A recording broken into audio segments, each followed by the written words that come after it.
The man known to history as William Poole was born on the 24th of July, 1821, as William Poole in Sussex County, in the state of New Jersey. His father was a butcher of English immigrant stock who had settled in New Jersey in the early years of the 19th century. The Poole family, like many working-class families in the northeastern United States at this time, struggled to make ends meet through the uncertain economic conditions which prevailed in the young republic during this period. The economy of the early American Republic was characterized by frequent financial panics and depressions, which made life particularly difficult for those engaged in manual trades. William's mother, whose name has been largely lost to historical records, raised the family while also assisting with the butchery business when needed. William was one of several children, though the exact number and names of his siblings remain unclear from surviving historical documents.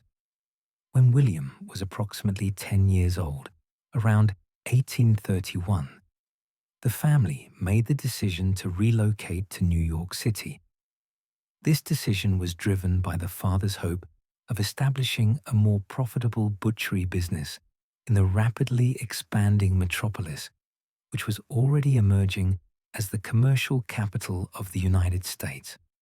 New York's population was growing at an extraordinary rate during this period, increasing from approximately 200,000 in 1830 to over 300,000 by 1840, creating significant demand for services such as butchery. The family established themselves in Lower Manhattan, specifically in the area around Washington Market. This market, located in what would later become known as the Tribeca neighborhood, was the city's primary wholesale food market and the center of the meat trade in New York. The location placed the Poole family at the heart of one of the city's most economically vital districts. It was here, in his father's butcher shop, that the young William learned the trade of butchery. He would have begun working alongside his father from an early age, as was common for children in working-class families during this era. The work was physically demanding and required significant strength, as butchers needed to handle large animal carcasses, break down meat, and operate heavy cleavers and knives. This early training developed in William not only the physical strength, which would later serve him well as a fighter, but also exceptional skill with knives and cleavers, tools which would contribute to his fearsome reputation on the streets of New York. The butchery trade in mid-19th century New York was a rough business. Butchers were known for their physical toughness and their willingness to engage in street fights. The Washington Market area was a working-class neighborhood where violence was relatively common and physical strength commanded respect. By the time William was in his early 20s, he had effectively taken over the day-to-day operations of the family business. His father, aging and less capable of the physically demanding work, stepped back from active involvement, leaving William to manage the shop and its customers. William Poole was, by all accounts, a large and imposing man. Contemporary descriptions place him at well over 6 feet tall, which was considerably above average height for the era. He possessed a powerful build developed through years of manual labor in the butchery trade, with broad shoulders and muscular arms. His physical presence alone was enough to intimidate most men who encountered him on the streets of Lower Manhattan. However, Poole's interests extended well beyond the butchery business. From a young age, he had been drawn to the world of bare-knuckle boxing and street fighting, pursuits which were extremely popular among the working-class men of New York in the 1830s and 1840s. Bare-knuckle boxing was not the regulated sport it would later become, but rather a brutal form of combat in which fighters would exchange punches until one was unable to continue. Matches often lasted for dozens of rounds and resulted in serious injuries.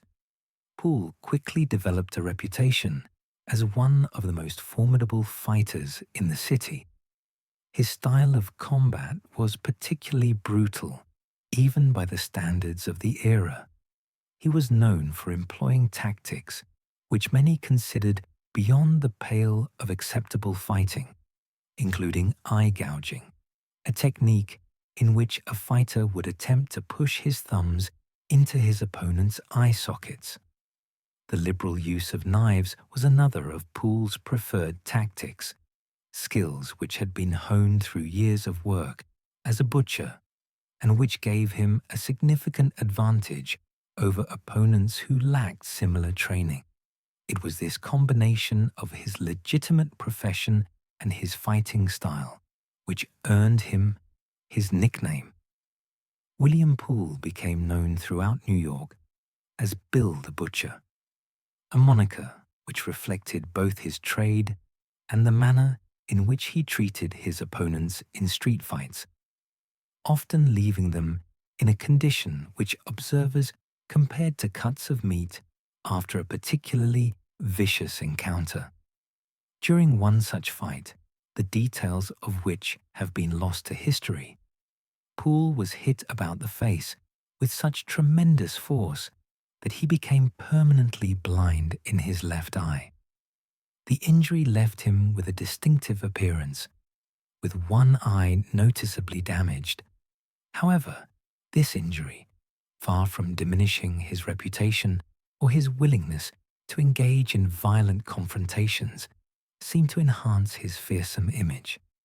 The damaged eye served as a visible reminder of the violent world in which he operated and his willingness to absorb punishment in pursuit of victory.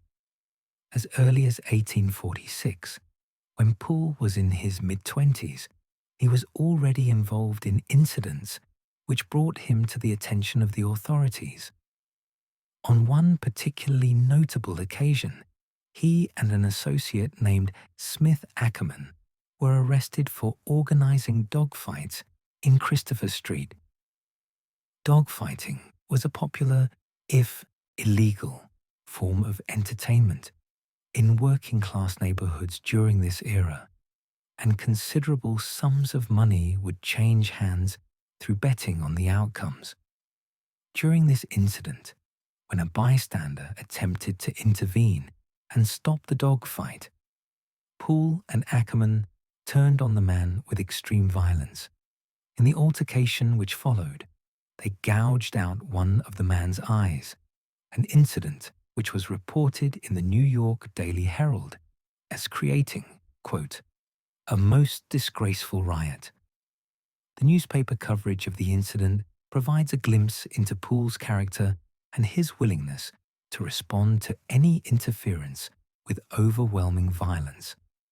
Such incidents were not isolated occurrences in Poole's life during the 1840s. Throughout this decade, he was repeatedly involved in violent confrontations on the streets of Lower Manhattan, establishing himself as a figure to be feared in the neighborhoods surrounding the Washington Market area and in the larger Bowery district to the east. Poole also became involved in the volunteer fire companies, which were ubiquitous in mid-19th century New York. Before the establishment of a professional fire department, firefighting was conducted by volunteer companies, which often functioned as social clubs and political organizations. These companies were frequently associated with street gangs, and competitions between rival fire companies would sometimes escalate into full-scale street battles. By the early 1850s, Poole had made a significant decision which would alter the trajectory of his life. He closed the family butchery business and opened a drinking establishment known as the Bank Exchange. The exact location of this saloon within Lower Manhattan is not entirely clear from surviving records, but it was situated somewhere in the area between the Bowery and the waterfront. This transition from legitimate businessman to saloon keeper marked a significant shift in Poole's life and career. Taverns and drinking halls in mid-19th century New York served multiple functions. On the surface, they were legitimate businesses serving alcohol to the working-class men of the city. However, they also functioned as headquarters and meeting places for the city's emerging street gangs, as venues for illegal gambling, and as centers for political organizing. The Bank Exchange became Poole's base of operations for activities which extended far beyond simply serving drinks. It was from this establishment that he would coordinate the activities of the gang which he led, plan political operations on behalf of the nativist movement, and establish himself as one of the most powerful figures in Lower Manhattan's criminal underworld. This was the world of brutal street fighting, nativist politics, and gang violence, into which William Poole was emerging in the late 1840s and early 1850s, a world which would soon be transformed by massive waves of immigration and the political conflicts which those waves would generate. It is worth reflecting on the development of the 5 Points neighborhood, with which Poole and his rivals would become so intrinsically associated and which would serve as the epicenter of gang activity in mid-19th century New York. The site that would become known as the 5 Points had been a pleasant pastoral setting as early as the 1770s, when the area featured a 48-acre freshwater pond known as the Collect Pond, or Collect, as it was more commonly called by the residents of New York. This body of water, fed by underground springs, provided much of New York City's fresh water supply in the 18th century. The pond was quite deep in places, reaching depths of 60 feet or more, and its waters were described by early accounts as being clear and pure. The pond was bordered on one side by a 110-foot hill known as Bayard's Mount, named after a prominent New York family which owned property in the area. The surrounding meadows and woodlands were a popular destination for recreation among New York's residents. During the summer months, families would travel to the area for picnics along the shores of the Collect Pond, enjoying the pastoral setting which stood in contrast to the increasingly crowded and dirty streets of the growing city. In winter, when the pond froze over, it provided a place for ice skating, an activity which was enjoyed by New Yorkers of all social classes. However, this idyllic setting would not last long into the 19th century. As New York City expanded rapidly in the late 18th century and into the early 19th century, industries began to establish themselves around the Collect Pond, drawn by the availability of water for their operations. Tanneries were among the first industries to set up operations near the pond.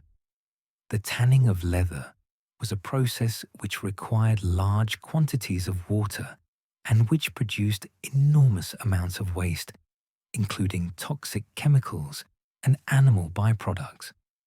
This waste was dumped directly into the Collect Pond with no consideration for the environmental or public health consequences. Breweries followed, as the brewing of beer also required substantial water supplies.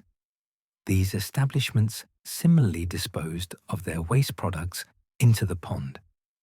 Rope walks, which were long, narrow buildings where rope was manufactured, also established themselves in the area. Slaughterhouses, where animals were butchered for meat, added their considerable waste to the pond as well, including blood, offal, and other organic matter. By the 1800s, the Collect Pond had been transformed from a pristine body of water into what was effectively an open sewer. The water became heavily polluted and began to emit foul odors. Diseases began to spread among those living in the vicinity. The pond, which had once been a source of fresh water and recreation, had become a public health hazard of the first order. Recognizing that the situation was untenable, the city authorities made the decision to drain the Collect Pond entirely.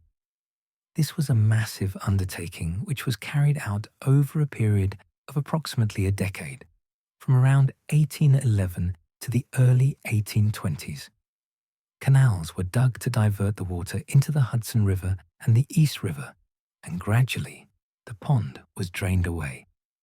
The land, which was reclaimed from the drained pond, was then filled in to create new building lots for the expanding city.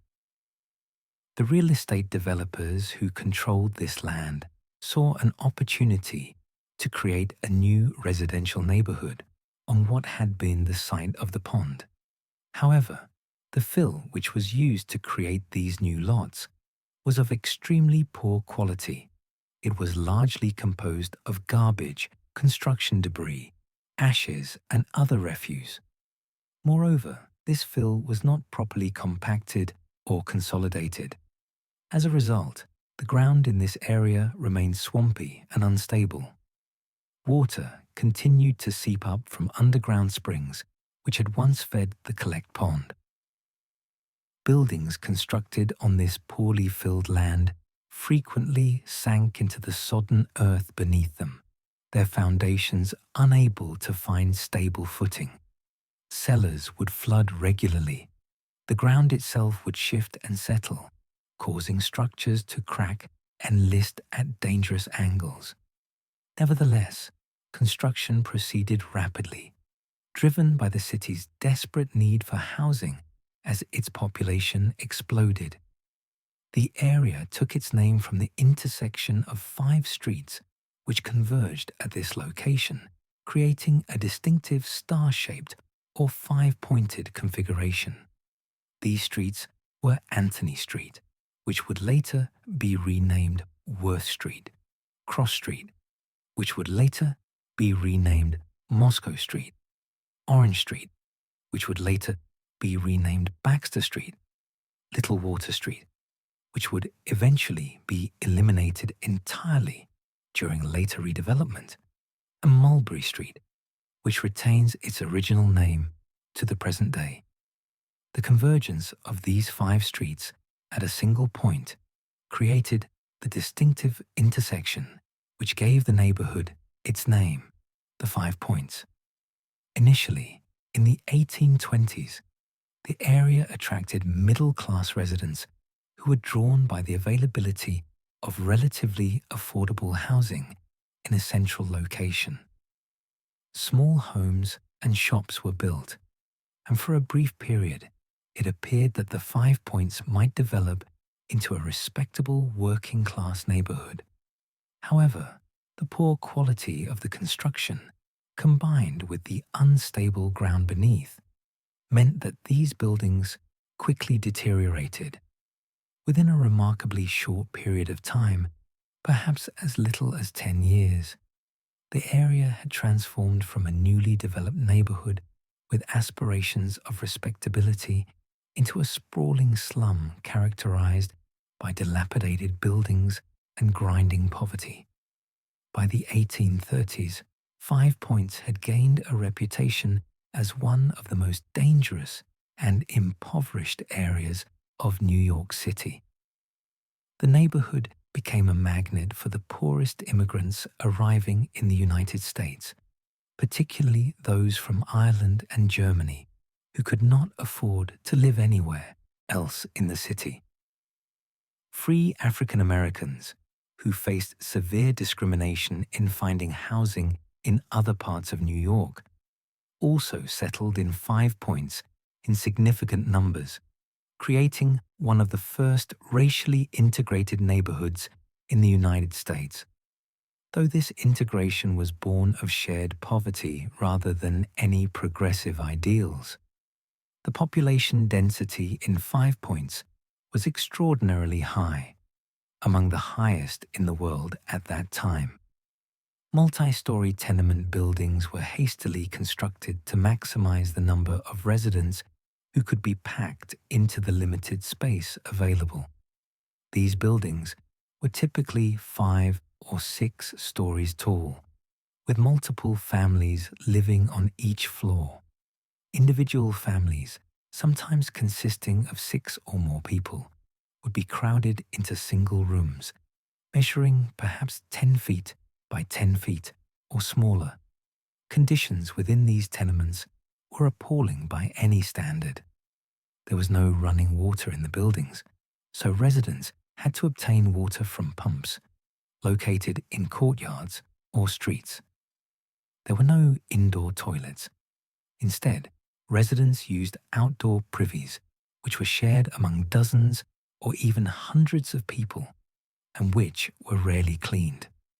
Ventilation was poor, with many rooms having no windows at all. In summer, the buildings became stifling hot. In winter, inadequate heating meant that residents suffered from the cold. Cellars and basements were also converted into living quarters, despite being even more unsuitable for human habitation than the rooms above ground. These underground spaces were damp, dark, and prone to flooding whenever it rained.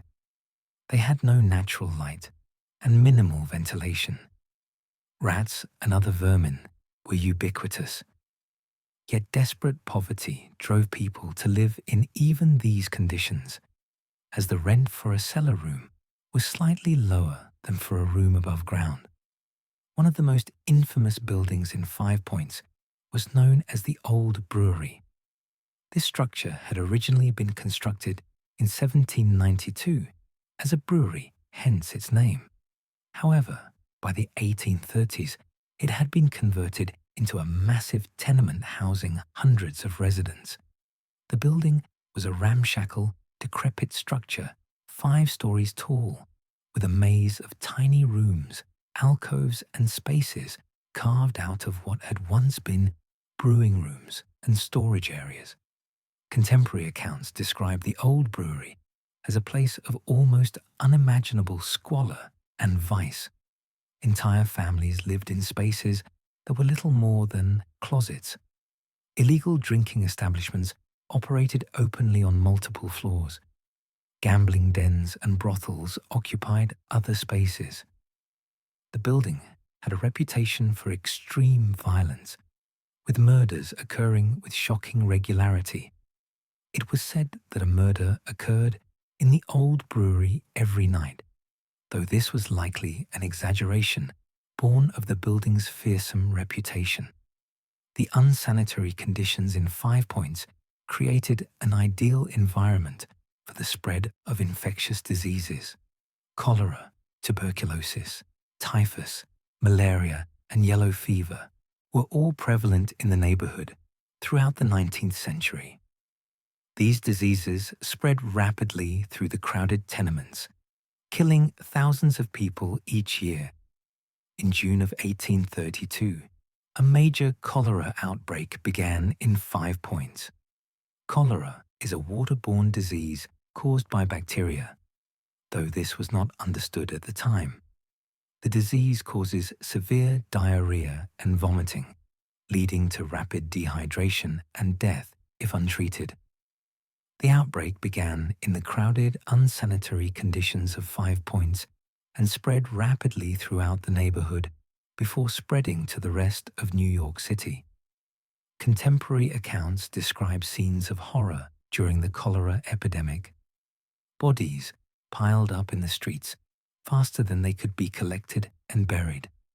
Entire families were wiped out within days. The mortality rate was staggering, with thousands dying in New York City over the course of the summer of 1832. 5 Points, with its crowded conditions and lack of clean water, was hit particularly hard. The lack of scientific understanding of disease transmission at the time meant that authorities were largely powerless to prevent such epidemics or to treat those who became ill. Many observers at the time believed that these epidemics were due to moral failings of the residents of slums like 5 Points, rather than understanding the actual causes related to contaminated water and poor sanitation. This attitude led to a lack of effective public health interventions. The area became so notorious that it attracted the attention of visitors from abroad who wished to see this infamous slum for themselves. In 1842, the renowned English author Charles Dickens visited 5 Points during his tour of the United States. Dickens was already famous as the author of novels like Oliver Twist and The Pickwick Papers, and his observations carried considerable weight with readers on both sides of the Atlantic. Dickens visited 5 Points accompanied by police escorts, as the area was considered too dangerous for a gentleman to visit alone.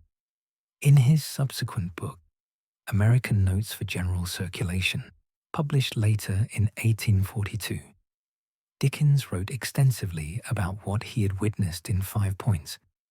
He described the neighborhood with the words, quote, "All that is loathsome, drooping, and decayed is here," and provided vivid descriptions of the poverty, filth, and degradation he observed. Dickens' account of 5 Points, widely read in both Britain and the United States, cemented the neighborhood's international reputation as one of the worst slums in the world. Other observers made similar visits and published similar accounts, ensuring that 5 Points became synonymous with urban poverty and vice. By the 1840s and into the 1850s, 5 Points had become internationally recognized as one of the most dangerous slums in the world, frequently compared to the worst districts of London's East End, such as Whitechapel. The intersection at the centre of the neighbourhood, surrounded by dilapidated tenements, saloons, gambling dens and brothels, became known as Paradise Square, a name which stood in stark ironic contrast to the grim reality of life in the area.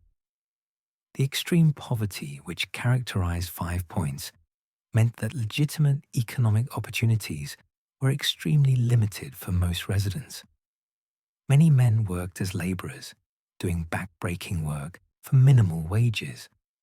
Women often worked as seamstresses, doing piecework in their tenement rooms for a few pennies per garment. Children as young as 5 or 6 were put to work selling newspapers, shining shoes, or engaging in other street trades to contribute to their families' incomes.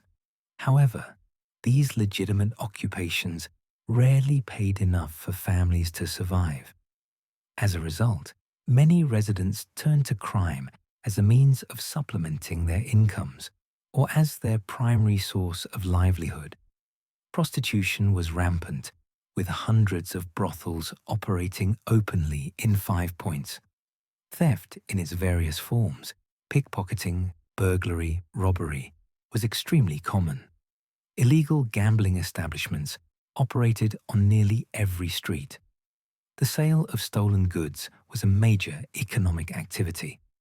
The lack of effective law enforcement in 5 Points meant that these criminal activities could operate relatively openly. The city's police force in the 1840s and early 1850s was small, poorly organized, and often corrupt. Police officers were reluctant to enter 5 Points, particularly at night, as they risked being attacked by gangs. This created an environment of near lawlessness in which criminal organizations could flourish. It was from this environment of desperate poverty ethnic tension and lawlessness that New York's first organized street gangs would emerge in the 1820s and 1830s, filling the vacuum of authority and providing a form of order, albeit a violent and criminal one, in a neighborhood where the official institutions of law and governance had essentially failed. The earliest known criminal organization to emerge from 5 Points as a distinct, organized entity was a gang known as the 40 Thieves, which operated between the 1820s and the 1850s. This group was composed primarily of Irish immigrants and Irish Americans who had settled in 5 Points. The gang was based in a grocery store and dive bar owned by a woman named Rosanna Pierce on Center Street. In mid-19th century New York, the term grocery often referred not to a food store, but to a low-class drinking establishment which also sold small amounts of food and other goods. These establishments were often fronts for illegal activities and were the meeting places for criminal gangs. Under the leadership of a man named Edward Coleman, the 40 Thieves developed an organizational structure which set them apart from the loose bands of petty criminals who had previously operated in the area. Coleman imposed discipline on the gang's members and established rules and procedures which transformed the 40 Thieves from a casual association of criminals into something approaching a modern criminal organization. Members of the gang reportedly had quotas that required them to steal a certain amount of goods each day or face expulsion from the organization. This system ensured a steady flow of stolen property which could be fenced, providing income for the gang's leadership. The quotas also served to maintain discipline and to ensure that all members were contributing to the gang's activities. The 40 Thieves even established what could be described as a training program for younger criminals. The group created a subsidiary organization known as the 40 Little Thieves, which consisted of juvenile apprentices, typically boys between the ages of 8 and 16. These youngsters served as pickpockets and lookouts for the more senior members of the gang, learning the trade of theft from experienced criminals. This system ensured a pipeline of new members to replace those who were killed, imprisoned, or otherwise removed from active participation. Edward Coleman himself would later achieve a measure of notoriety beyond his criminal activities. In 1838, he was arrested, tried and convicted of murdering his wife by beating her to death in a drunken rage. He was hanged for this crime in 1839, making him one of the first gang leaders in New York to be executed by the authorities. However, by the time of Coleman's death, the 40 Thieves had already established a template for organized criminal activity in 5 Points, which would be followed by numerous other gangs in the decades that followed. In the 1840s, as the Irish population of 5 Points continued to grow due to increased immigration, another significant gang emerged which became known as the Roach Guards. This organization, which, like the 40 Thieves, was also primarily composed of Irish immigrants, took its name from a liquor seller who operated in the 5 Points area. The Roach Guards quickly became one of the largest criminal groups operating in the neighborhood, with membership that at times exceeded 100 men. The Dead Rabbits were said to have originated as an offshoot of the Roach Guards, though the exact nature of their relationship remains a matter of considerable historical debate. According to some accounts, which have become part of the mythology surrounding New York's gangs, the Dead Rabbits split from the Roach Guards following a dispute during a gang meeting. The story holds that during this meeting, a dead rabbit was thrown into the center of the room, which some members interpreted as an ill omen. These members withdrew from the Roach Guards and formed an independent gang, adopting the dead rabbit as their symbol. However, the American historian Tyler Anbinder, who has conducted extensive research on 5 Points and its gangs, has argued persuasively that the dead rabbits may not have existed as a separate organization at all. Anbinder suggests that dead rabbits was instead a derogatory nickname used by rival gangs, particularly the nativist Bowery Boys, and by newspaper reporters to refer to members of the Roach Guards and other 5 Points gangs. This nickname was picked up by the press, which used it extensively in their coverage of gang activities, but it may not have been a name that the gang members themselves actually used. The term dead rabbit was apparently a slang expression of the era, meaning a tough, violent person, or possibly a corruption of an Irish Gaelic phrase. Regardless of its exact etymology, the name became associated with the Irish gangs of 5 Points in the public imagination, even if the actual gang members did not call themselves by this name. What is clear from historical records, regardless of the debate over nomenclature, is that by the late 1840s and into the 1850s, a gang or gangs operating under the name Dead Rabbits or Mulberry Street Boys or the Roach Guards had become one of the most powerful criminal organizations in 5 Points. When mobilized for major confrontations with rival gangs, this organization could field more than 100 fighting men, a formidable force by the standards of the era. Their battle symbol, according to contemporary accounts, was said to be a dead rabbit impaled on a pike, which would be carried into battle as a standard or banner. Whether this was actually the case, or was another embellishment by sensationalist newspaper reporters, is unclear from the available evidence. The gangs of 5 Points developed distinctive identities through their choice of clothing and symbols, which served both to create group solidarity and to identify members to one another during the chaos of street battles. The Shirttails, for instance, were so named because members wore their shirts untucked, hanging outside their trousers, in contrast to the prevailing fashion of the era, which called for shirts to be tucked in. This simple sartorial choice made gang members instantly identifiable on the streets. The Plug Uglies, another 5 Points gang, wore oversized plug hats, also known as bowler hats or derby hats, which they would fill with wool, cloth, or other padding. This served a dual purpose. It made them visually distinctive and recognizable, and the padded hats provided some protection for their heads during street fights, functioning as crude helmets. Some accounts suggest that members of this gang also wore boots, several sizes too large, stuffed with rags, which could be used as weapons. The Roach Guards, when they were distinct from the Dead Rabbits, were known to wear blue stripes on their trousers to distinguish themselves during brawls.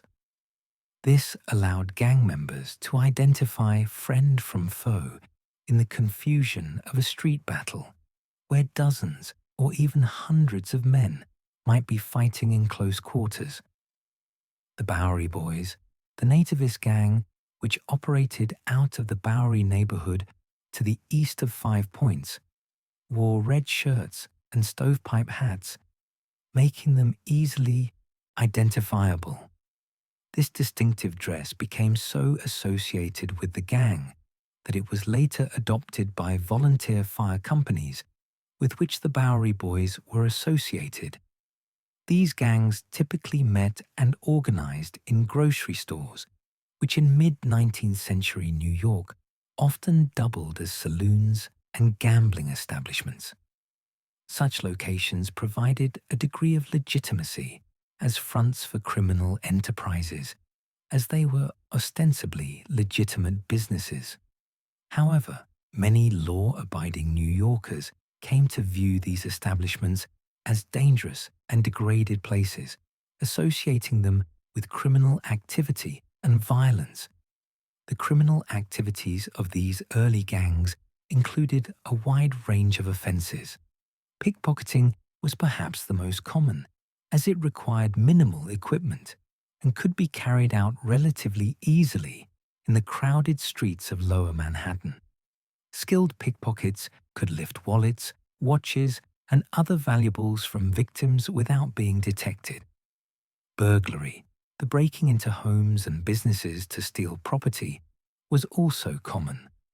Robbery, the taking of property by force or threat of force, was practiced by the more violent gang members. Violent assaults, sometimes for the purpose of robbery, but often simply as expressions of gang rivalries or personal disputes, were frequent occurrences. However, it is hard to say where truth ends and fiction begins in many of the stories which circulated about these organizations. Newspaper accounts of the era were frequently sensationalized, as newspapers competed fiercely for readers and understood that lurid stories of gang violence sold papers. Reporters often relied heavily on police sources and on members of rival gangs for information, both of which had incentives to exaggerate the activities and violence of their enemies. Additionally, the mythology surrounding these gangs has grown over the decades, with each retelling potentially adding embellishments or distortions. What is clear is that by the mid-1840s, a complex network of criminal gangs had established control over much of Five Points and the surrounding neighborhoods of Lower Manhattan. These gangs controlled specific territories, extracted protection money from businesses operating in their areas, and served as enforcers for political organizations. The subsequent development of gang warfare in New York and the rise of figures like William Poole and John Morrissey to positions of prominence has to be considered in light of the broader political and social circumstances of the United States in the mid-19th century, and particularly the massive wave of Irish immigration which began in the mid-1840s.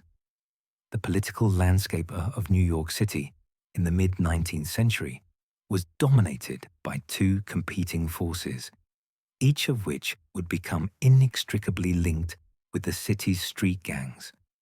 The most powerful political organization in the city was Tammany Hall, a Democratic Party political machine which had been established in the late 18th century as a social club for the city's working class.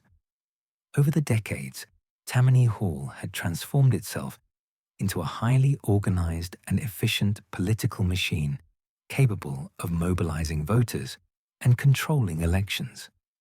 By the 1840s, Tammany Hall had developed a highly effective system for maintaining political power through the cultivation of immigrant voters, particularly those arriving from Ireland. The organization recognized that each new wave of immigrants represented potential voters who could be mobilized to support Tammany Hall candidates in elections.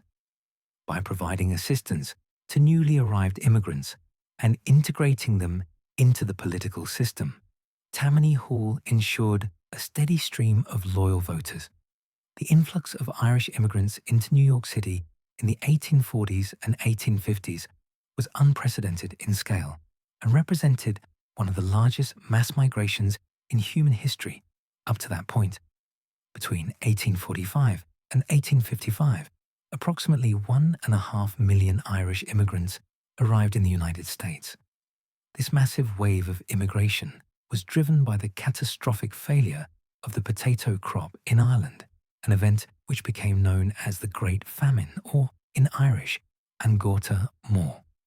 The potato blight, caused by a fungus-like organism called Phytophthora infestans, first appeared in Ireland in 1845 and returned in successive years through 1852.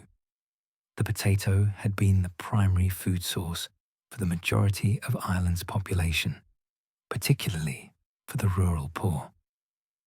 When the crop failed, mass starvation ensued. Historians estimate that approximately 1 million people died in Ireland during the famine years, while another million or more fled the country, primarily to the United States, but also to Britain, Canada, and Australia.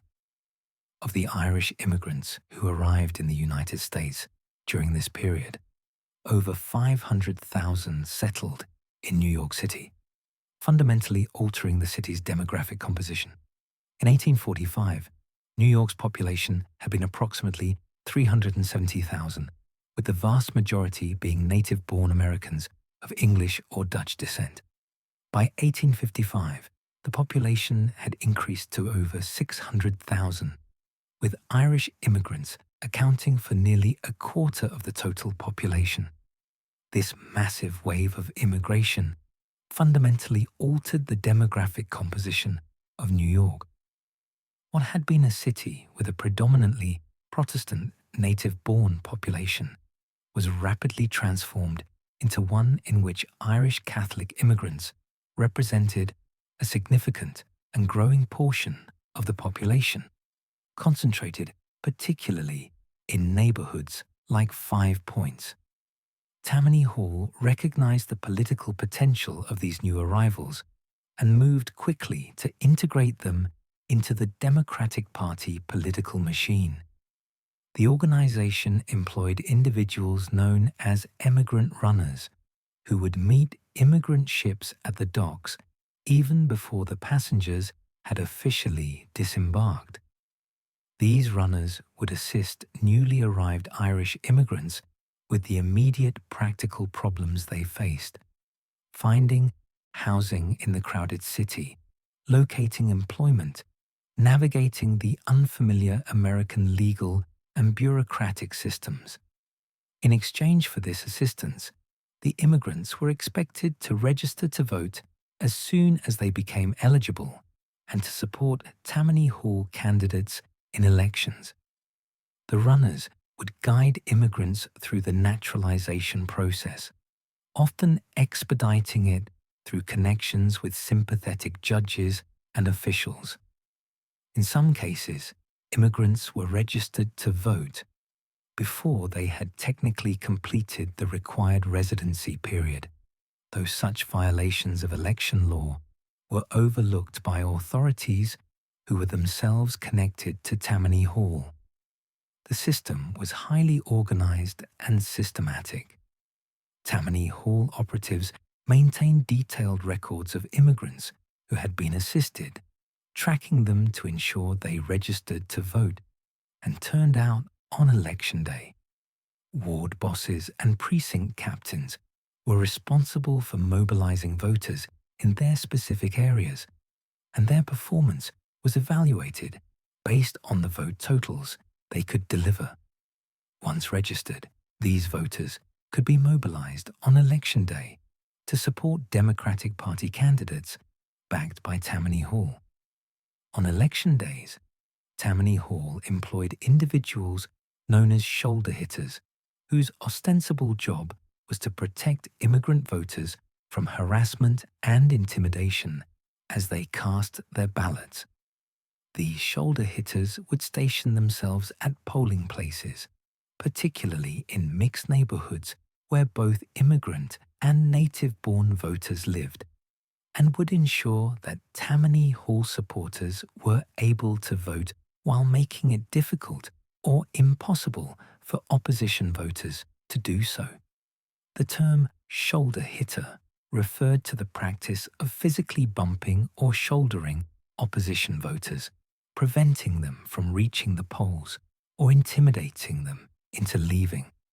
In some cases, this intimidation escalated into outright violence, with opposition voters being beaten or chased away from polling places.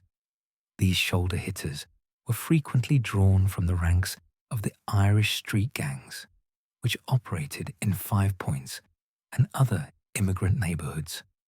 For young Irishmen involved in gang activities, working as a shoulder hitter on election day provided both income and a sense of importance, as they were performing a valuable service for the political organisation which had helped their families when they first arrived in America.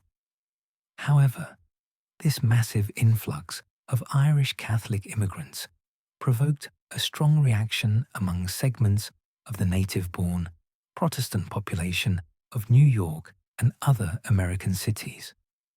Many native-born Americans viewed the arrival of hundreds of thousands of impoverished Catholic immigrants as a threat to American values and institutions on multiple levels. The religious dimension of this anxiety was significant. The United States had been founded primarily by Protestant settlers, and Protestant Christianity was deeply embedded in American culture and institutions. Many Americans viewed Catholicism with suspicion, seeing it as a foreign religion controlled by the Pope in Rome and incompatible with American democratic values. There was widespread concern that Catholic immigrants owed primary allegiance to the Pope rather than to the United States, and fears that the Catholic Church sought to undermine American institutions. The economic impact of immigration was also a source of significant tension. The sudden increase in the labor supply drove down wages in many industries, particularly in occupations requiring minimal skills such as manual labor, dock work, and factory work. Native-born workers who had previously earned adequate wages as laborers, stevedores, and in other manual occupations now found themselves competing with desperate immigrants willing to work for less money and under worse conditions. Irish immigrants were also willing to serve as strikebreakers, taking jobs during labor disputes which had previously been held by native-born workers who were on strike for better wages or conditions. This created intense animosity between native-born and immigrant workers, with each group viewing the other as a threat to their economic well-being. There were also cultural anxieties. Irish immigrants brought with them different customs, different social practices, different forms of entertainment and recreation. Many native-born Americans viewed Irish culture as inferior, backward, and incompatible with American norms. The Irish were stereotyped in popular media and entertainment as drunken, violent, lazy, and criminal. These stereotypes, while grotesquely unfair and inaccurate, were widely believed and contributed to discrimination against Irish immigrants in employment, housing, and social interactions. These economic, religious, and cultural anxieties led to the formation of a nativist political movement dedicated to restricting immigration and limiting the political and economic power of immigrants already in the country. In the 1840s, a political organization known as the Native American Party emerged. Despite the confusing name, which had nothing to do with indigenous Americans, but rather referred to native-born Americans of European descent. This party was dedicated to limiting immigration through various measures, including increasing the residency requirement for naturalization from 5 years to as much as 21 years, restricting the political rights of immigrants and Catholics, and limiting or eliminating immigration altogether. The party achieved some electoral success in local elections in the 1840s, particularly in cities with large immigrant populations, where native-born workers felt most threatened. By the early 1850s, this nativist movement had evolved and reorganized itself into what became known as the Know Nothing Party. The name arose from the organization's origins as a semi-secret society. When members were asked about the organization's activities or goals, they were instructed to respond that they knew nothing, hence the name. The party's official name was the American Party, but the Know Nothing moniker stuck and became the name by which the organization was generally known. The Know Nothings had a specific set of membership requirements designed to exclude immigrants and Catholics. To join the party, an individual had to be a native-born citizen of native-born parents and not of the Catholic religion. This ensured that the party remained an organization of native-born Protestant Americans. The party's stated goals included restricting immigration through legislation, extending the naturalization period for immigrants to make it more difficult for them to become citizens and gain the right to vote, preventing Catholics from holding public office, and in general, defending what members viewed as traditional American Protestant values against the threat posed by Catholic immigration. The Know Nothings achieved remarkable political success in a remarkably short period of time. The party's anti-immigrant and anti-Catholic message resonated with large segments of the native-born Protestant population, particularly in urban areas where economic competition with immigrants was most intense and where the visibility of immigrant communities was greatest. By 1855, the Know Nothings had become a major force in American politics. The party elected 43 members to the United States Congress in the elections of 1854 and 1855. The party controlled the state governments of several states, including Massachusetts, where Know Nothing legislators passed laws restricting the rights of immigrants and Catholics.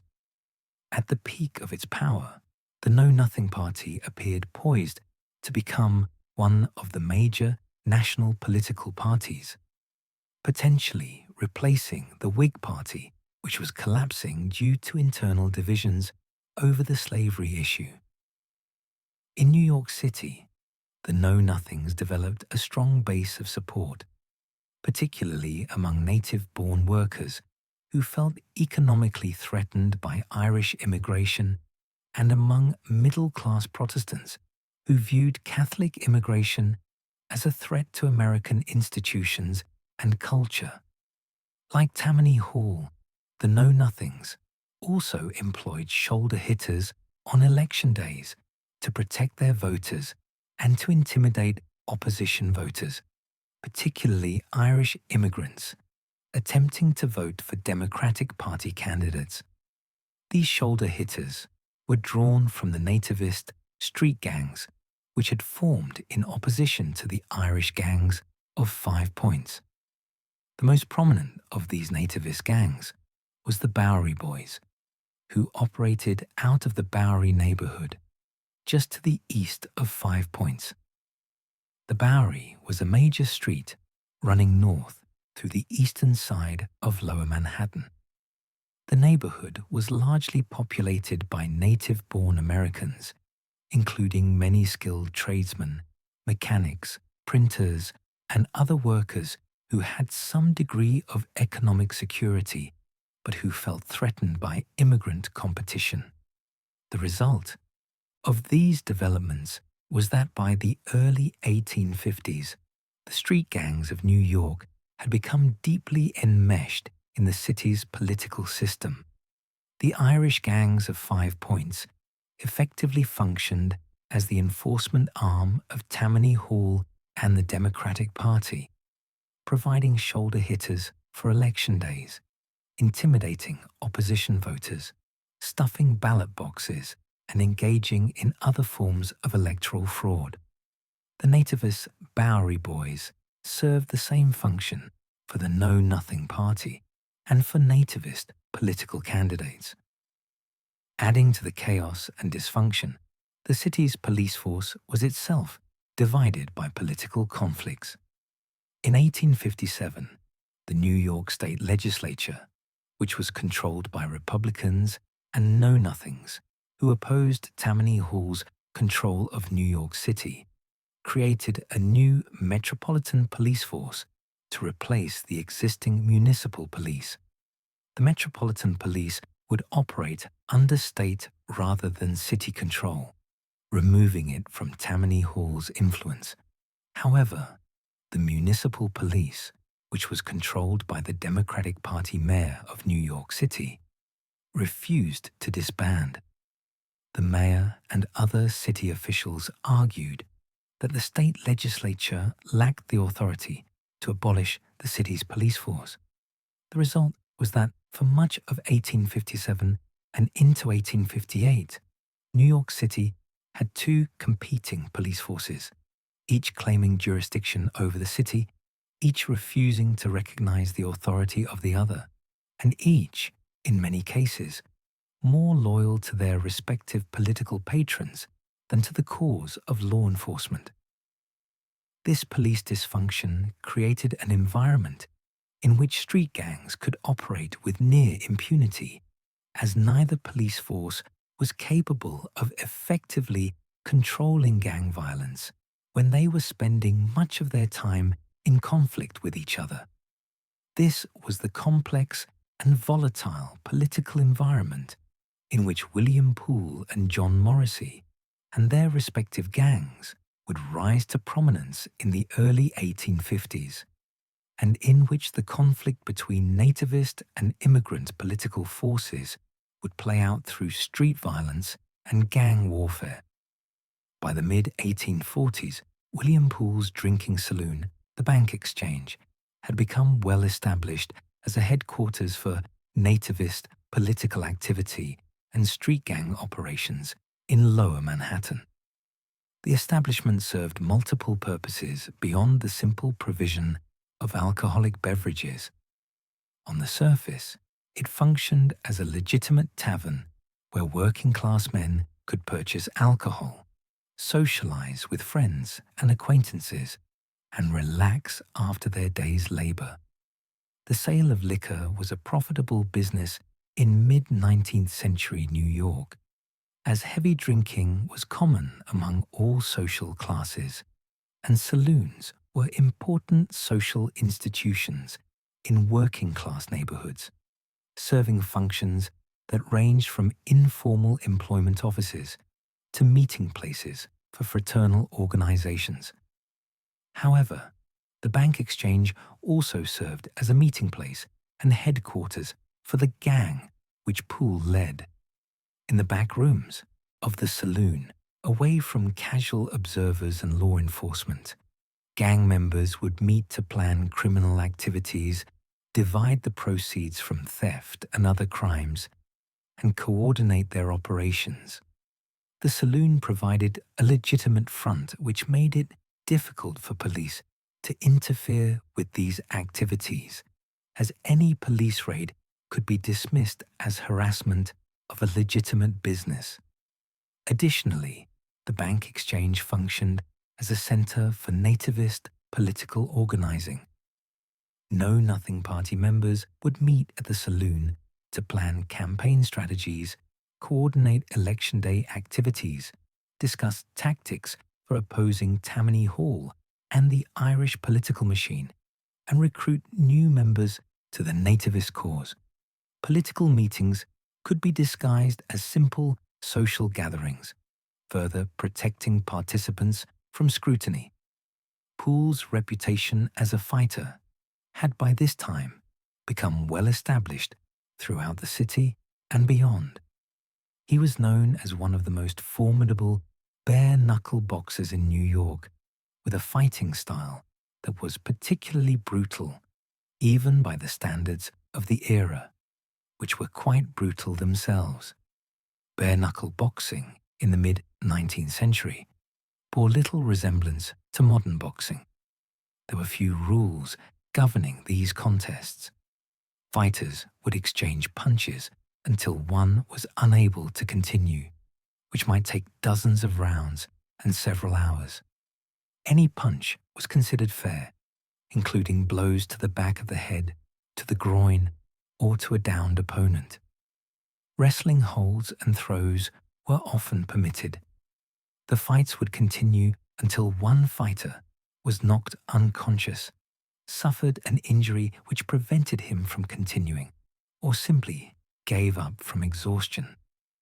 Poole's fighting style was particularly brutal, even within this already brutal context. He was notorious for his willingness to employ eye gouging as a tactic, attempting to push his thumbs into his opponent's eye sockets, potentially causing permanent blindness. This tactic, while considered beyond the pale by some, was not technically illegal in most bare-knuckle fights and was practiced by fighters who prioritized winning over any notion of fair play or honor. The liberal use of knives was another of Poole's preferred tactics.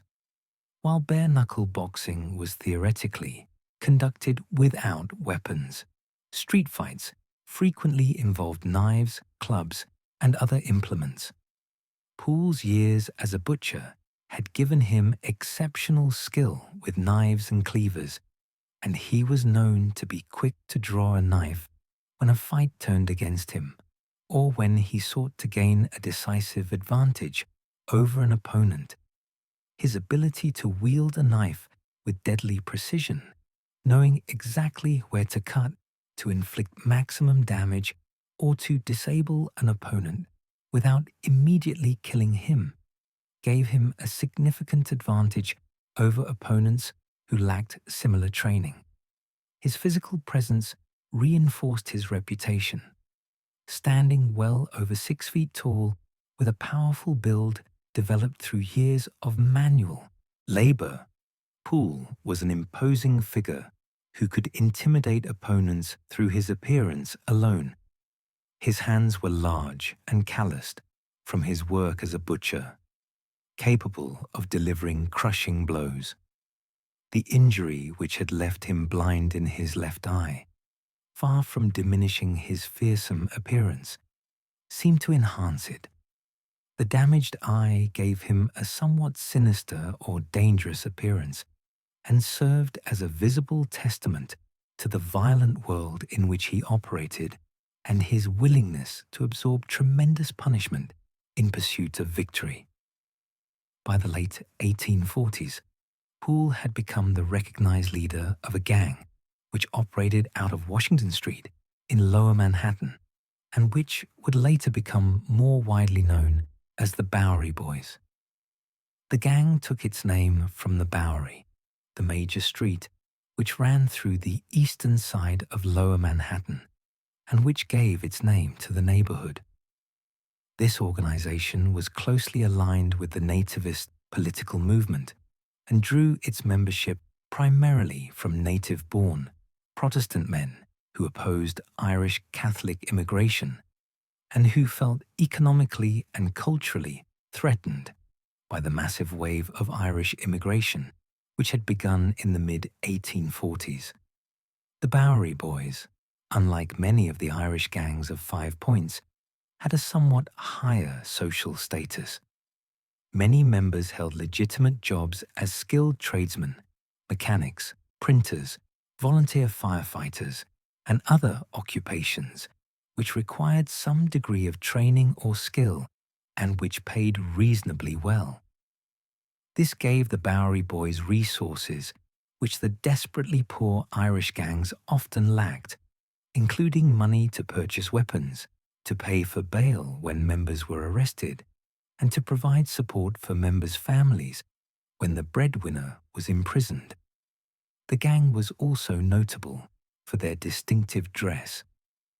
Members wore red shirts, dark trousers, and tall stovepipe hats, making them instantly recognizable on the streets of Lower Manhattan.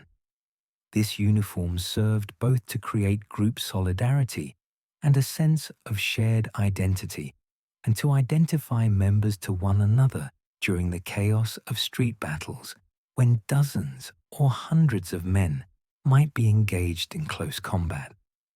The Bowery Boys took their name from the Bowery, a major street which ran north through the eastern side of Lower Manhattan, from Chatham Square up to Cooper Union and beyond.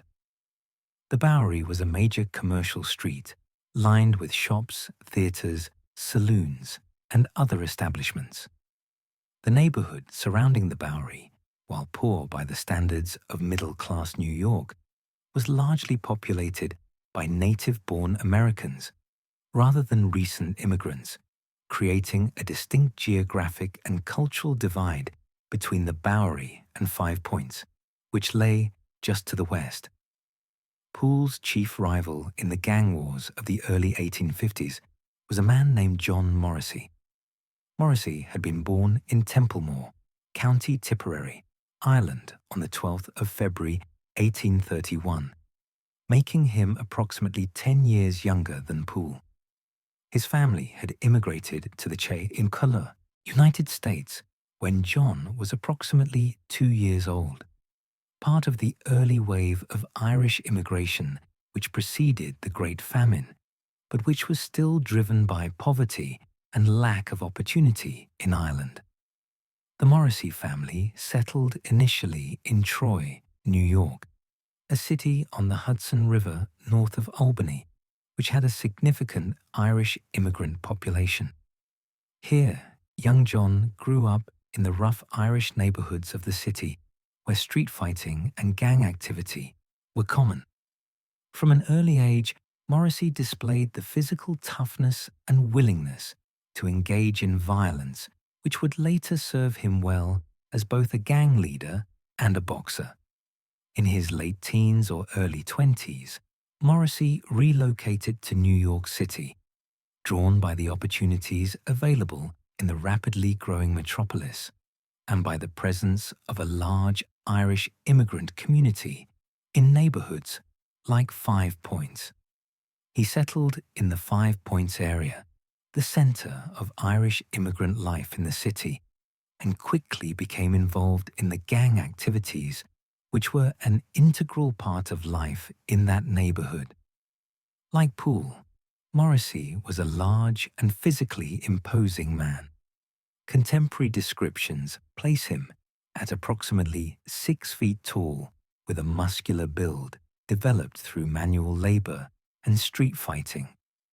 He had grown up in rough neighborhoods where physical toughness was essential for survival, and he had developed a reputation as a skilled bare-knuckle boxer. Morrissey would later go on to have a successful career as a professional boxer, even fighting for what was considered at the time to be the championship of America, defeating all challengers and earning considerable sums of money through his boxing career. By the early 1850s, Morrissey had become associated with Tammany Hall and was working as an emigrant runner, one of the operatives who met newly arrived Irish immigrants at the docks and facilitated their integration into the Tammany Hall political machine. This position provided Morrissey with both income and political connections, which enhanced his status within the Irish immigrant community. The work of an emigrant runner was demanding and required a certain degree of toughness and street smarts. The runner would need to navigate the chaotic docks where immigrant ships arrived, often dealing with con artists and criminals who preyed on newly arrived immigrants. The runner would need to shepherd groups of confused, non-English speaking, often sick and exhausted immigrants through the streets of New York to their initial lodgings. The runner would need to have connections with landlords who had available rooms, with employers who were hiring, and with political officials who could expedite naturalization. For his services, the emigrant runner would receive payment from Tammany Hall, and often also from the immigrants themselves if they could afford it, though many could not. More importantly, the runner was building a base of political support, as each immigrant who was helped would become a loyal Tammany Hall voter and would encourage family members who later arrived from Ireland to also support Tammany Hall. Morrissey became closely associated with the Dead Rabbits and other Irish gangs operating in Five Points. While it is unclear from historical records whether he held an official leadership position within any single gang, as these organizations often lacked formal hierarchies, he effectively functioned as a coordinator and prominent figure within the network of Irish criminal organizations in the area. His connections to Tammany Hall gave him political protection and resources, which enhanced his standing among the gangs, and his reputation as a formidable fighter commanded respect. The territories controlled by these rival gangs were clearly delineated by the early 1850s, with boundaries that were generally understood and respected except during times of open warfare. The Bowery Boys operated primarily in the Bowery neighborhood and in areas of Lower Manhattan, which were predominantly populated by native-born Americans. This included streets to the east of the Bowery, near the East River waterfront, and neighborhoods to the north of Chatham Square. The Dead Rabbits and their allied Irish gangs controlled Five Points itself, along with the surrounding streets. This included Mulberry Street, where they were sometimes known as the Mulberry Street Boys, the area around Paradise Square, which was the heart of Five Points, and streets to the south towards City Hall. In total, the Irish gangs controlled a territory of several dozen city blocks, which was home to tens of thousands of residents. The boundary between these territories was generally understood to run along the Bowery itself and along Park Row and Chatham Street. Crossing into rival territory was dangerous for gang members, who risked being attacked by the gang which controlled that area. Individual gang members might cross these boundaries in disguise or during daylight hours when they were less likely to be recognized, but groups of gang members would not venture into rival territory except when mounting an organized attack. The Dead Rabbits could mobilize over 100 members when preparing for a major confrontation with rival gangs. This membership was drawn primarily from the Irish immigrant population of Five Points, particularly young men in their late teens and 20s who had few legitimate economic opportunities available to them, and who saw gang membership as a way to earn money, gain protection, and establish an identity in a hostile city. For these young men, gang membership provided income through criminal activities, a sense of belonging and identity in a hostile city where they faced discrimination and protection from nativist violence. Other gangs operated in and around Five Points during this period as well, adding to the complexity of the criminal landscape. The Plug Uglies, so named for their distinctive oversized plug hats, controlled certain areas of the neighborhood and could field perhaps 50 fighting men when needed. The Shirt Tails, the Roach Guards, when they were distinct from the Dead Rabbits, the Chichesters, and various smaller gangs all carved out their own territories and developed their own organizational structures. These gangs often allied with one another against common enemies, particularly against the nativist Bowery Boys. Women were not entirely absent from gang activity, though their participation was less common and less well documented than that of men. According to some accounts, which may be partially legendary, a woman known as Hellcat Maggie was associated with the Dead Rabbits and participated in street fights alongside male gang members. She was said to have filed her teeth to sharp points, giving her a fearsome appearance similar to that of a wild animal, and wore brass fingernails or brass finger coverings, which she could use as weapons in close combat, raking them across opponents' faces to inflict painful and disfiguring injuries. However, it is hard to say whether Hellcat Maggie was a real individual or has been embellished through repeated retellings of gang legends, as no contemporary documents directly confirm her existence, and the stories about her may be apocryphal or exaggerated. The lack of documentation may simply reflect the general absence of records about women's participation in gang activities, as newspapers and police reports of the era focused primarily on male criminals. The tactics employed by these gangs in their conflicts with one another were brutal and often surprisingly organized given their criminal nature.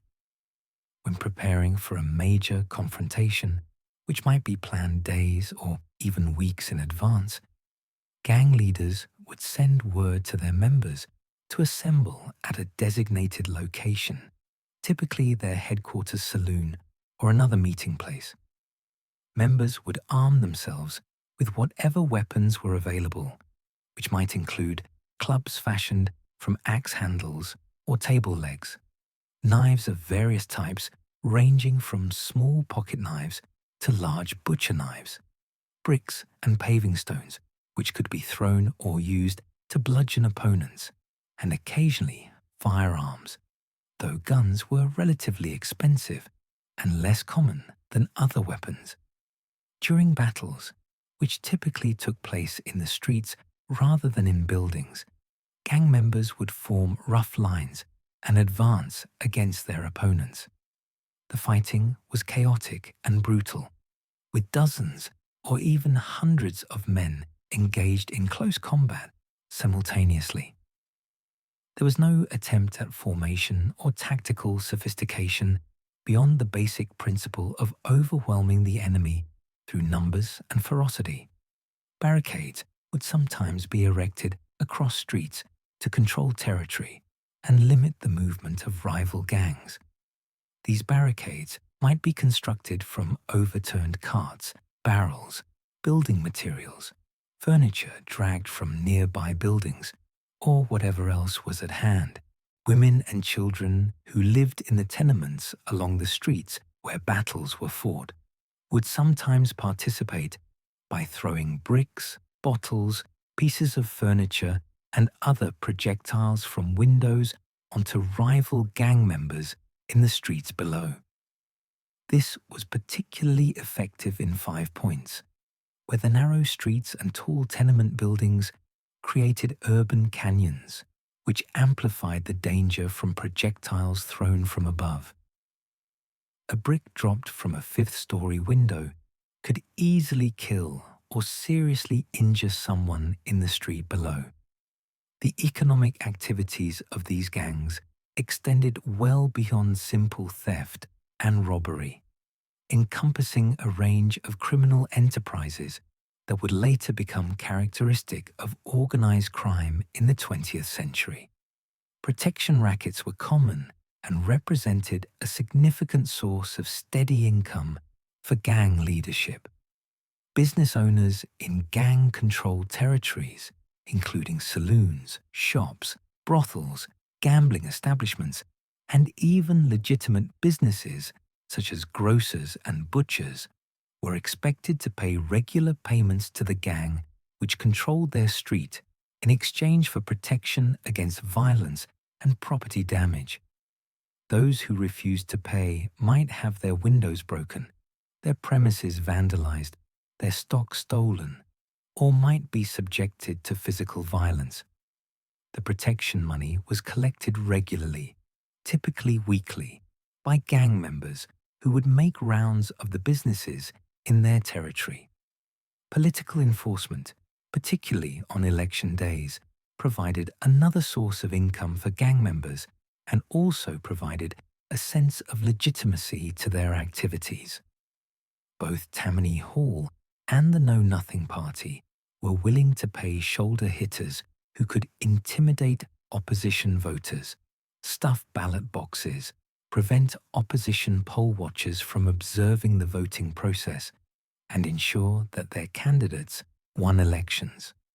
For young gang members, working as shoulder hitters on election day represented one of their few opportunities to earn what could be considered legitimate income, or at least income from a source other than outright crime, and to feel that they were contributing to their political community rather than simply being criminals. Many gang members also served as volunteer firefighters, a pursuit which was extremely popular in mid-19th century New York and which provided opportunities for both civic service and violent confrontation. Before the establishment of a professional fire department later in the 19th century, firefighting was conducted entirely by volunteer companies organized on a neighborhood basis.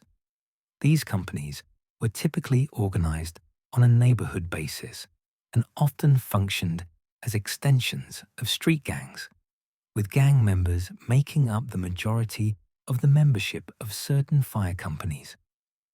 Young men would join a fire company both out of civic duty and because membership provided social connections, a sense of identity and belonging to a respectable organization, and opportunities for displays of physical bravery and toughness that were admired in working-class culture.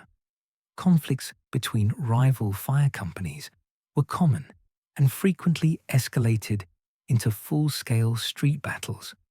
When multiple fire companies responded to a fire, they might fight each other for control of fire hydrants and for the honor of being the company which extinguished the blaze, sometimes while the fire continued to burn and threatened to spread to neighboring buildings.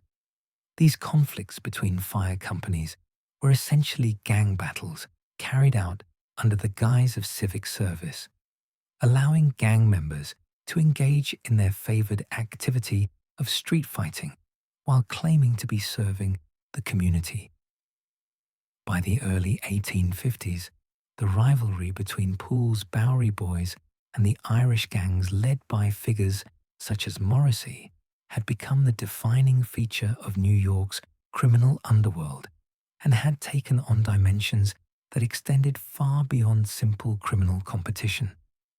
The two factions represented not only competing criminal organizations, but also opposing political movements and fundamentally different visions of what New York City and America itself should become, of who had the right to be considered a true American, and of what values and culture would define the growing nation.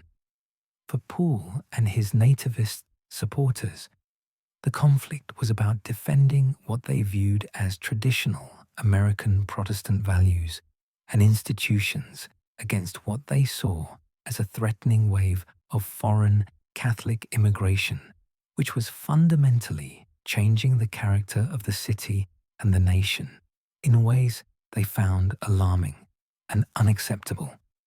They believed that Irish immigrants were taking jobs from native-born workers, depressing wages, increasing crime and disorder, bringing disease, establishing Catholic institutions that threatened Protestant dominance, and threatening to establish Catholic political control, which would undermine American democratic institutions and potentially place the United States under the influence of the Pope in Rome. For Morrissey and the Irish immigrant community, The conflict was about claiming their rightful place in American society and defending themselves against nativist discrimination and violence that they saw as fundamentally unjust. Irish immigrants had come to America seeking opportunity and escape from the poverty, oppression, and starvation they had experienced in Ireland under British rule.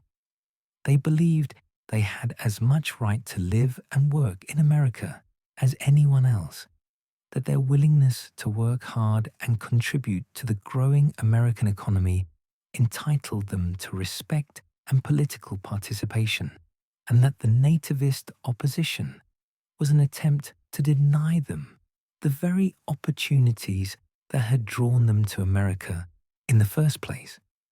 However, it was Poole's increasing involvement in formal politics and his emergence as one of the most prominent leaders of the Know Nothing Party in New York City, which would elevate this rivalry from street-level gang warfare to a conflict with broader implications for the city's political establishment, and which would ultimately lead to a series of confrontations that would result in his death.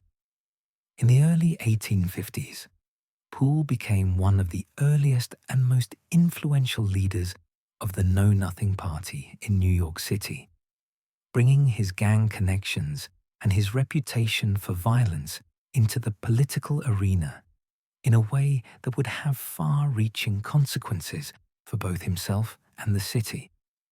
His role within the party was focused primarily on organizing nativist voters and coordinating the activities of shoulder hitters on election days, tasks for which his experience as a gang leader made him ideally suited.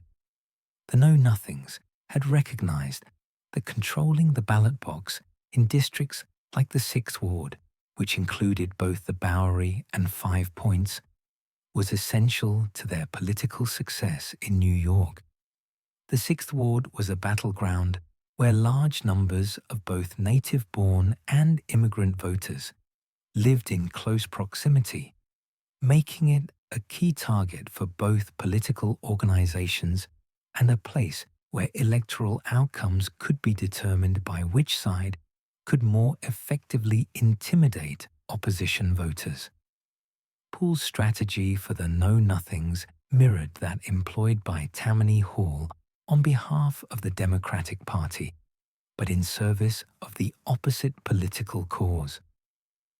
In the weeks and days leading up to elections, Poole would meet with Know-Nothing political leaders to develop plans for Election Day.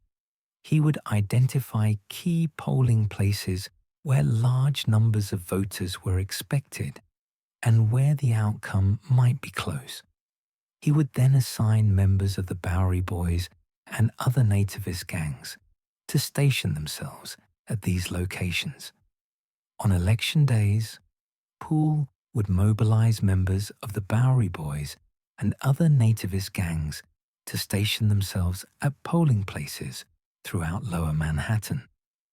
Their ostensible purpose was to protect Know-Nothing voters from intimidation by Irish gang members who were working for Tammany Hall. In practice, however, they also worked aggressively to intimidate and drive away immigrant voters who supported Tammany Hall candidates, creating an atmosphere of fear and violence around the polls. The tactics employed by shoulder hitters from both sides were remarkably similar and often escalated into outright violence that sometimes resulted in serious injuries or deaths. Shoulder hitters would position themselves near polling places, often drinking heavily throughout the day, to build up courage for potential confrontations and to dull the pain of any injuries they might receive. When voters approached, the shoulder hitters would attempt to determine whether they were supporters or opponents, often simply by their appearance, dress, or accent. Supporters would be greeted warmly and escorted to the polls, sometimes being walked right up to the ballot box to ensure they voted. Opponents would be blocked, intimidated, threatened, shoved, or, in many cases, physically assaulted and driven away.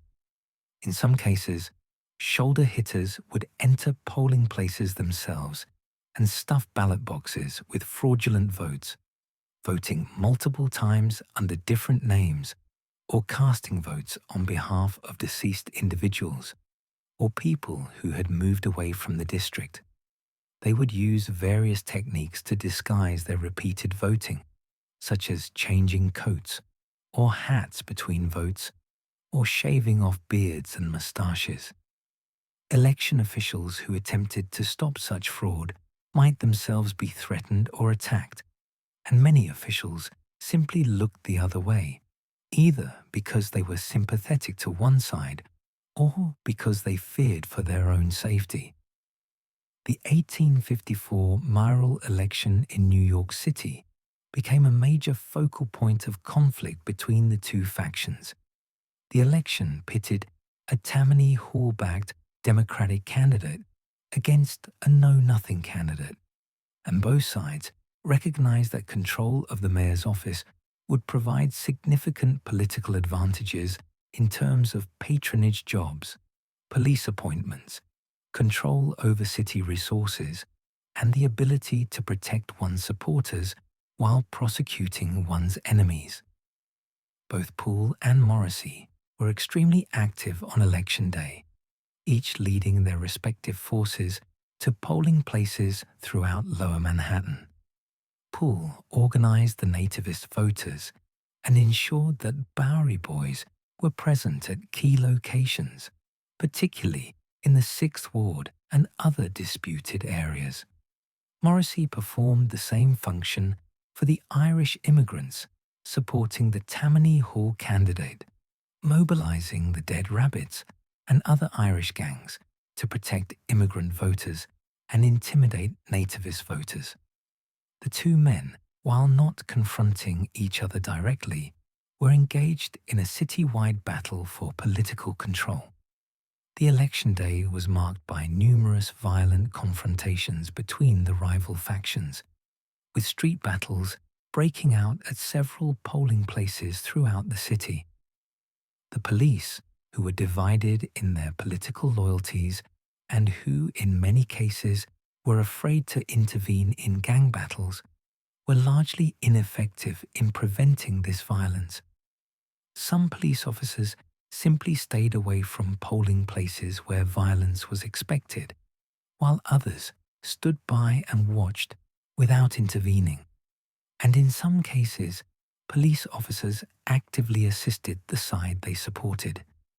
The election resulted in a victory for the Tammany Hall candidate, a defeat which was viewed by many know-nothings as evidence that the Irish gangs had successfully intimidated legitimate voters and engaged in massive electoral fraud on a scale that had stolen the election.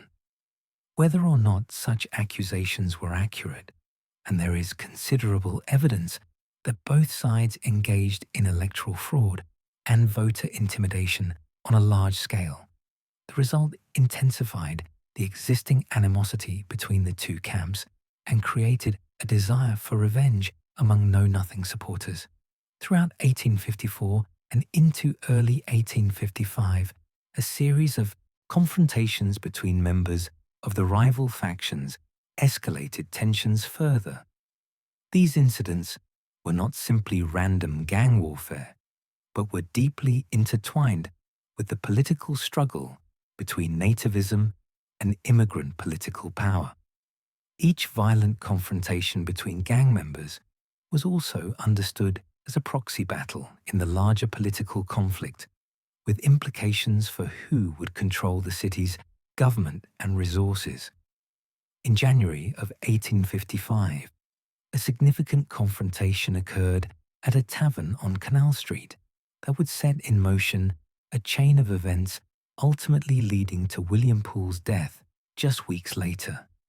Tom Heyer, a prominent bare-knuckle boxer who was closely associated with Poole and the Bowery Boys, was drinking at the Canal Street establishment one evening. Hire was himself a formidable fighter, considered by many to be one of the best boxers in America at the time, and he had a reputation nearly as fearsome as Poole's own. He had fought for what was considered the championship of the American prize ring and had defeated all challengers in brutal bare-knuckle bouts that sometimes lasted dozens of rounds. While Hire was at the tavern, Jim Turner and Louis Baker, both associates of Morrissey and Tammany Hall, entered the establishment. Turner and Baker were mid-level figures in the Irish gang structure, tough men who were known for their willingness to engage in violence and who served as enforcers for Tammany Hall operations.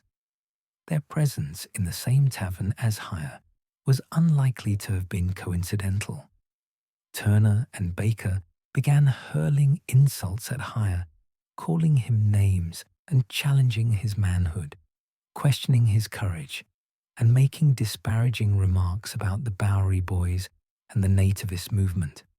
The verbal confrontation quickly escalated, with Hire responding in kind with his own insults directed at Turner and Baker and the Irish community they represented. The tension in the tavern rose as other patrons recognized that a fight was imminent and moved to give the combatants room, some leaving the premises entirely to avoid being caught up in the violence. Turner, apparently deciding that words were insufficient and perhaps fearing that Hire's superior fighting skills would prevail in a fair fight, drew a pistol from his coat and pointed it at Hire without warning. He fired, the shot striking Hire in the neck. The bullet passed through the skin and muscle on the side of Hire's neck, creating a painful flesh wound that bled profusely. However, the bullet had missed all major blood vessels and had not hit the spinal cord or any other vital structures. Hire was injured and bleeding, but far from incapacitated. Hire's response to being shot demonstrated his remarkable composure under pressure and his understanding of the legal and political implications of his actions.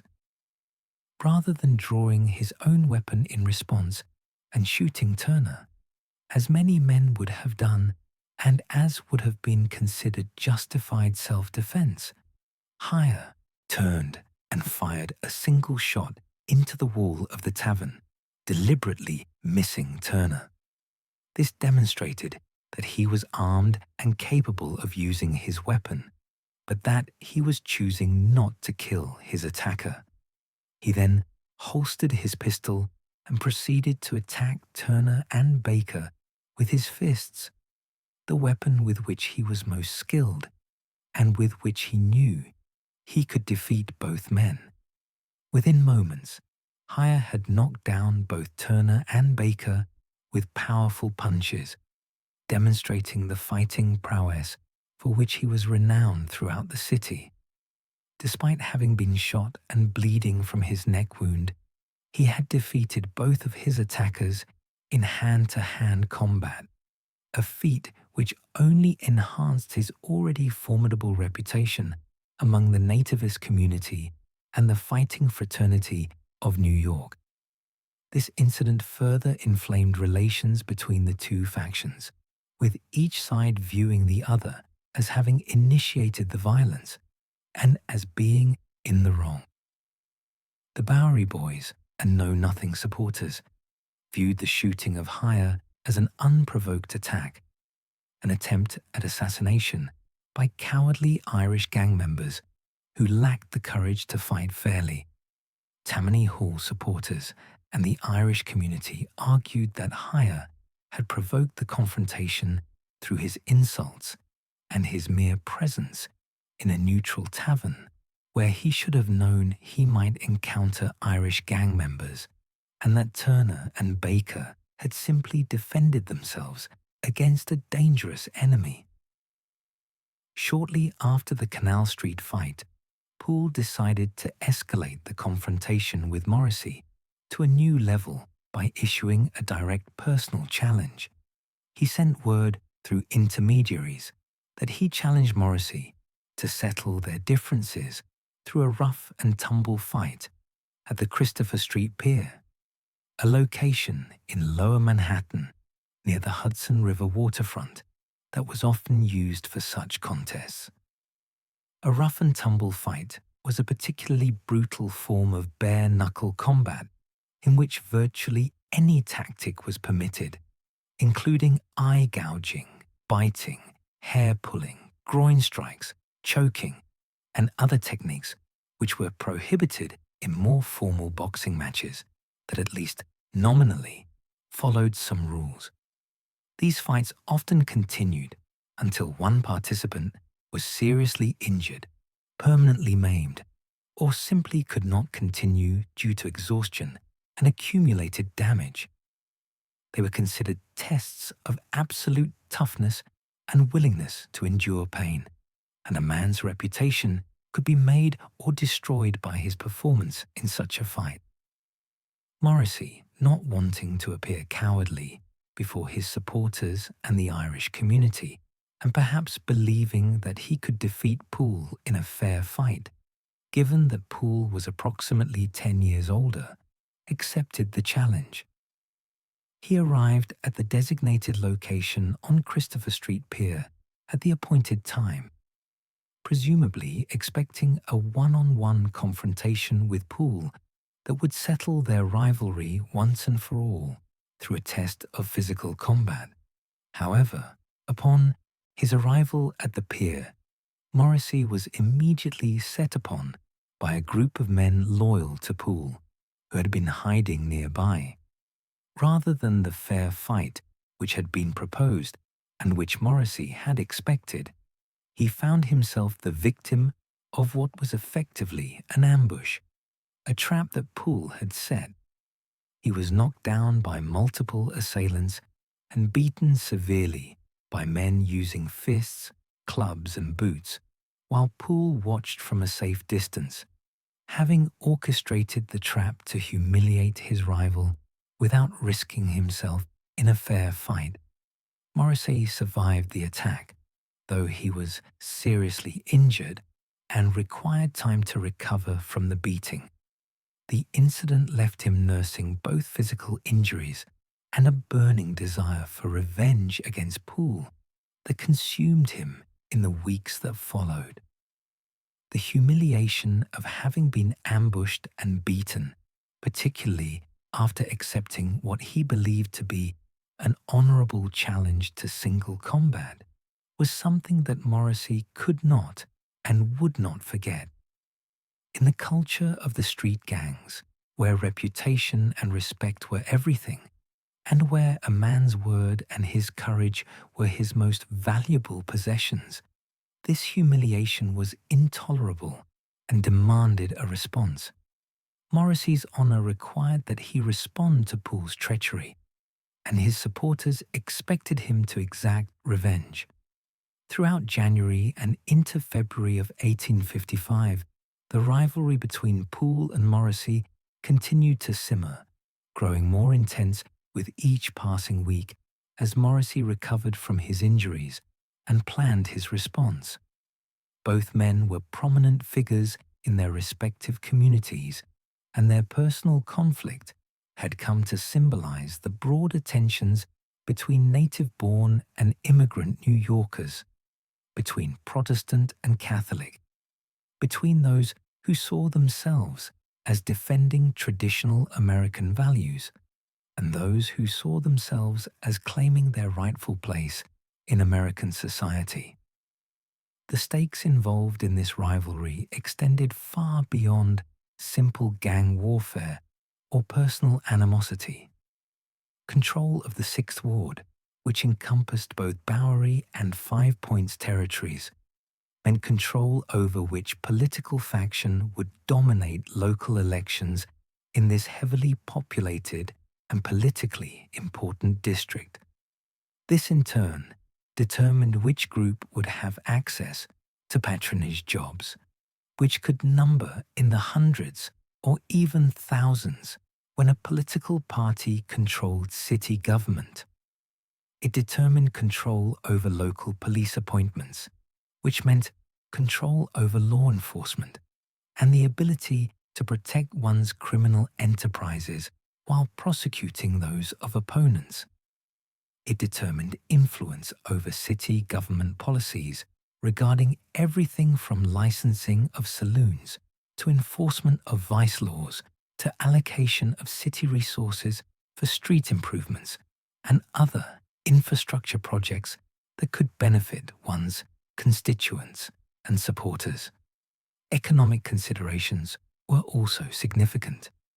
The saloons, gambling establishments, brothels, and other businesses operating in these neighborhoods paid substantial sums in protection money to whichever gang controlled their territory.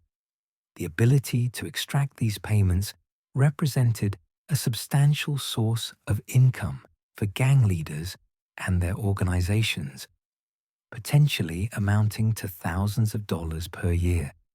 Control of the territory also meant control over criminal enterprises such as theft rings, pickpocket operations, and fencing operations for stolen goods, all of which generated income for gang members.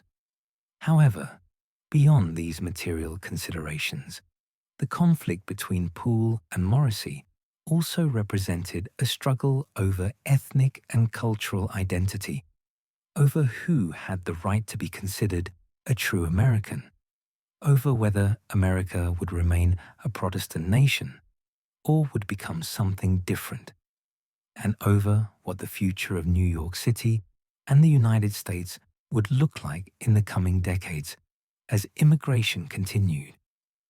For Poole and his nativist supporters, the influx of Irish Catholic immigrants represented an existential threat to American Protestant values and institutions as they understood them. They believed that the United States was fundamentally a Protestant nation, founded by Protestants on Protestant principles drawn from the Reformation, and that the mass immigration of Catholics threatened to fundamentally change the character of the nation in ways that would be irreversible and disastrous. They feared that Catholics owed primary allegiance to the Pope in Rome rather than to the United States, and that a Catholic majority would result in the subversion of American democratic institutions, potentially placing the United States under the influence of a foreign religious leader. They also believed, based on widespread stereotypes and prejudices of the era, that Irish immigrants were inherently inferior, prone to drunkenness and violence, incapable of self-government, and unable or unwilling to assimilate into American society in ways that would make them productive citizens. For Morrissey and the Irish community, the nativist opposition represented an attempt to deny them the opportunities and political rights that should be available to all residents of the United States, regardless of where they were born or what religion they practiced. Irish immigrants had fled starvation and oppression in Ireland, where they had been treated as second-class citizens in their own country by British rule, seeking a better life in America, where they had been told that hard work and determination could lead to success and prosperity. They believed that they had as much right to live and work in America as anyone else, that the United States was supposed to be a land of opportunity open to all who were willing to work hard, and that their willingness to labor in difficult and dangerous jobs for low wages while contributing to the growing American economy entitled them to respect, political participation, and the same rights and opportunities enjoyed by native-born Americans. They resented the discrimination they faced in employment, where signs reading "No Irish Need Apply" were common, in housing, where landlords often refused to rent to Irish families, and in social interactions, where they were treated as inferior and unwelcome. They were determined to fight back against nativist attempts to marginalize them and to claim their place in American society through whatever means necessary, including political organizing and, when necessary, violence. This clash of worldviews, combined with the personal animosity between the two men, the economic and political stakes involved, and the cultures of violence which characterized both the nativist and Irish gangs, created a situation in which violence seemed increasingly inevitable. The question was not whether violence would occur, but when and where and what form it would take, and whether it would result in deaths that would further escalate the conflict or would somehow resolve it. Associates of both men recognized that the rivalry was approaching a breaking point and that the situation was becoming dangerous, not just for Poole and Morrissey themselves, but for everyone around them. Friends and allies of Poole warned him to be cautious, particularly given that Morrissey had allies throughout Tammany Hall who might seek revenge on his behalf, including men who might be willing to use deadly violence to settle scores.